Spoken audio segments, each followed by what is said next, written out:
महाराष्ट्रात MBA आणि वात्सु विशारद या अभ्यासक्रमाच्या प्रवेशाची मुदत CET सेलकडून वाढवण्यात आलेली आहे।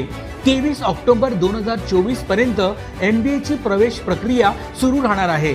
अखिल भारतीय तंत्र शिक्षण परिषदेने तंत्र शिक्षणाअंतर्गत येणाऱ्या विविध अभ्यासक्रमांच्या प्रवेशासाठी 1 महिन्याची मुदत वाढवली आहे।